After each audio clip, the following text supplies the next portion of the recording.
siap mendukung PIK 2.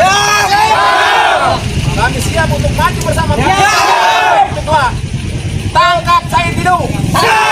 Marwah. Said Didu. Penyebar fitnah. Tangkap Said Didu. Memecah belah masyarakat.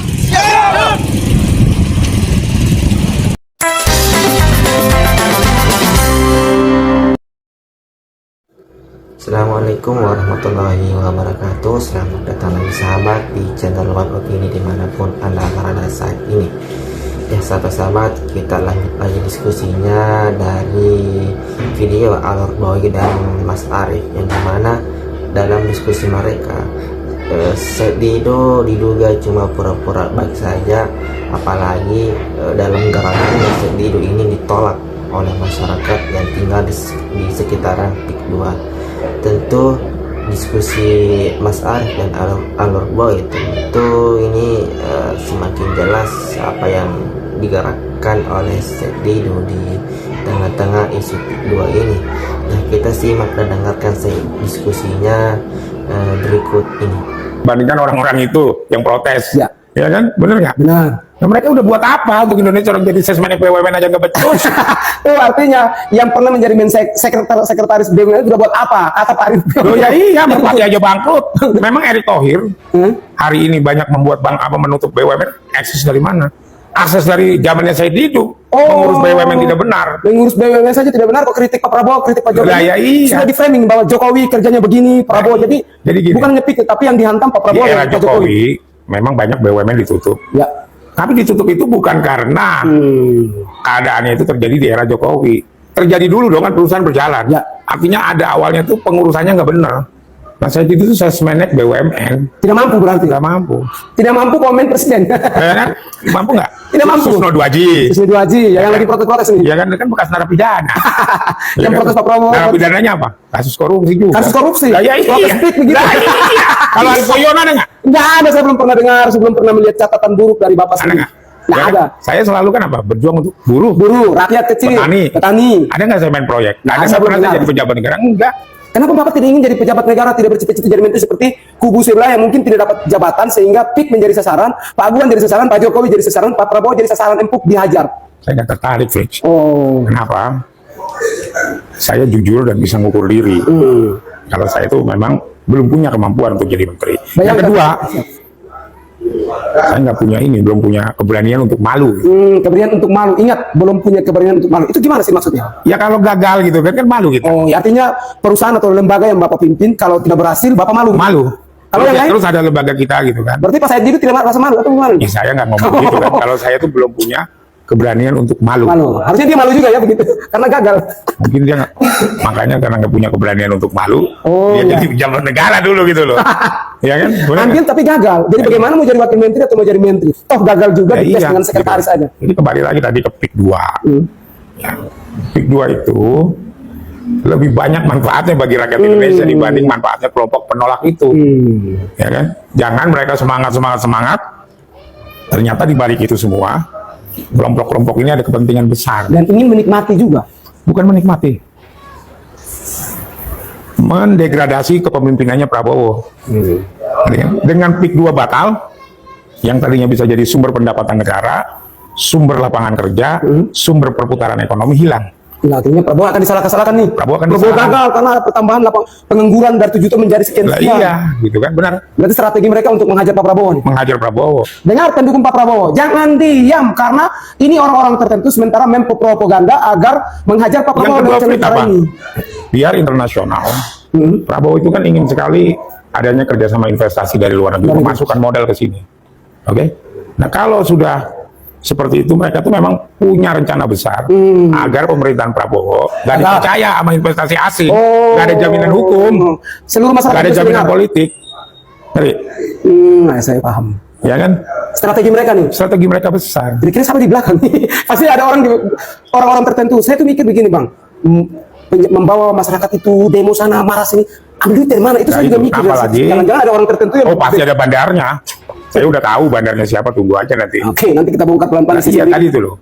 Dengan begitu kan sepertinya Pak Prabowo tidak bisa menjamin kepastian hukum, kepastian politik, untuk investasi.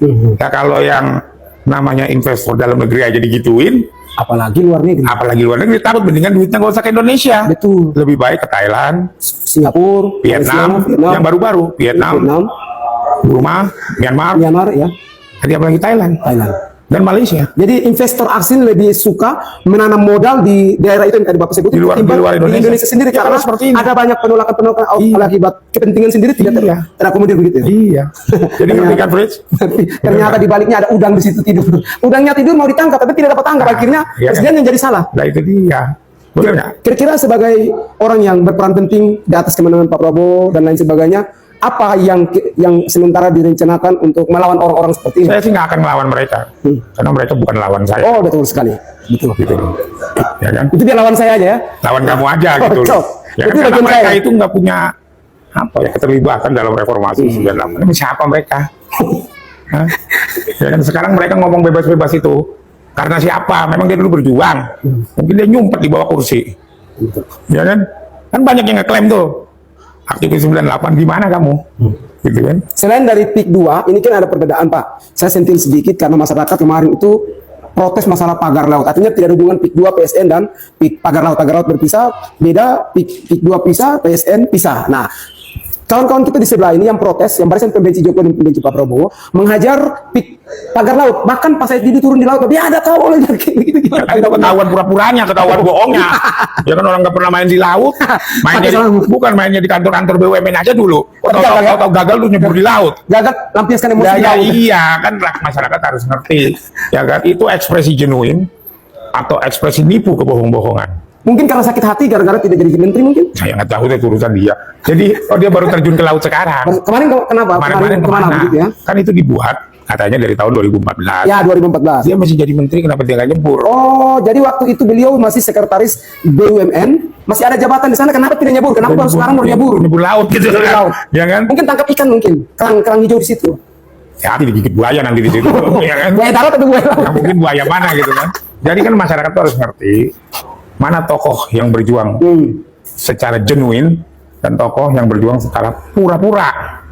Mungkin sakit hati kami. Tanahnya kamu, saya dapat kabar, saya kemarin ke lokasinya. Karena begini aja lah. Tanahnya mungkin tidak laku kayaknya. Begini aja, Fred. Kita pakai pembuktian terbalik aja. Oh, pembuktian terbalik ya. Ya kan? Berapa sih gaji Sesmenek BUMN? Ingat berapa sih gaji Seknek BUMN? Berapa kekayaan dia kita itu? Gitu aja gitu loh. Oh gitu ya. Berarti karena kemarin makanya harganya naik menjadi 1,5 ditolak. Saya nggak tahu itu. Saya nggak mau 150 miliar ditolak. Tapi kembali lagi, rakyat harus menilai secara cerdas, pintar. Mana orang yang bisa memberikan pekerjaan banyak, Betul. dan mana orang yang bisa membangun Indonesia. Betul, sepakat Pak. Sementara dikatain antek asing, asing. oligarki. Uang duitnya di sini semua gimana antek asing? Said Gaduh lagi panik. Dia sibuk bikin klarifikasi, beredarnya 2 video dari Coki dan Batman yang turun ke lokasi PSN PIK 2. Dia lihat langsung sendiri ada kepentingan dari Said Gaduh karena lahannya 10 hektar itu masuk dalam kawasan pembebasan lahan proyek PIK 2. Selama ini dia selalu berteriak-teriak soal masalah membela kepentingan rakyat, tapi yang diributkan adalah soal nilai NJOP, harga penjualan oleh pengembang yang nggak sesuai karena pengembang akan menjual 30 juta per meter. Kan ini yang sama itu dipersoalkan. Nah, tapi dengan turunnya Coki dan Batman, terus terang gue pribadi menaruh hormat kepada mereka. Mereka bagi gue objektif karena ini bukan persoalan afiliasi politik soal PSN PIK 2 ini. Mau Anda pendukungnya Pak Jokowi, mau mendukung Mas Anies, mau mendukung Mas Ganjar, Prabowo, dan seterusnya. Tapi ada manfaat, hak masyarakat investasi terhadap pembangunan PIK 2 yang tidak boleh dirugikan atau dikalahkan hanya demi kepentingan pribadi si Said Gaduh karena nggak cocok soal harga jual.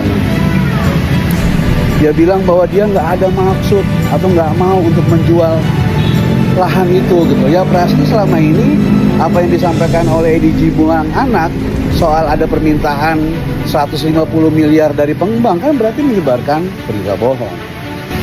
Tuntutan si Said Gaduh yang memperbandingkan antara harga pasaran nilai NJOP yang dibeli oleh pengembang dengan nilai jual nantinya 30 juta per meter adalah tuntutan yang nggak masuk akal, sakit jiwa. Karena yang dibeli oleh pengembang hari ini itu nggak besok langsung dijual gitu loh, tapi membentuk dulu ekosistem kota. Lahan mentah dipadetin dulu untuk bisa menjadi lahan matang, itu panjang, nggak semudah itu. Setelah itu kemudian dibangun infrastrukturnya, dibangun kotanya, ya, kemudian dibangun rumah sakit, dibangun universitas, dibikin ekosistem kota. Nah, selama proses itu membutuhkan waktu yang panjang. Bahkan hari ini PIK 2 itu membangun tol atau layang sekitar 38 km yang memakan biaya 23 triliun. Selama proses pembangunan, kalau lahan itu sudah dijual ke pengembang tapi belum dipakai, itu warga masih bisa menggunakan, bisa 5 sampai 10 tahun ke depan. Jadi sangat fair, sangat kemudian manusiawi. Nah, menjadi persoalan adalah ketika si Said Gaduh kemudian memprovokasi orang untuk tidak menjual atau kemudian menghalangi pengembang untuk membangun di lahannya sendiri. Nah, itu yang kemudian menjadi persoalan. Saya berharap bahwa Coki dan Batman bisa melakukan investigasi lanjutan ke lapangan untuk membongkar fitnah-fitnah yang dilakukan oleh Said Gaduh terhadap PIK 2. Terima kasih. Nah, itulah tadi sahabat-sahabat video diskusi dari Alok Boy dan Mas Arief, yang dimana dia membahas Said Didu yang dianggap hanya pura-pura membela rakyat. Nah, kita juga tidak tahu apakah rakyatnya mana yang dia bela ini Said Didu. Jangan sampai gerakan Said Didu ini punya kepentingan di belakang persoalan PIK 2. Apalagi Said Didu ini sering berkoar-koar memfitnah Bapak Jokowi, korupsi dan lain sebagainya. Nah, bagaimana pendapat Anda sahabat-sahabat mengenai Said Didu ini? Silahkan komentar di bawah. Jangan lupa like dan subscribe. Sekian dan terima kasih.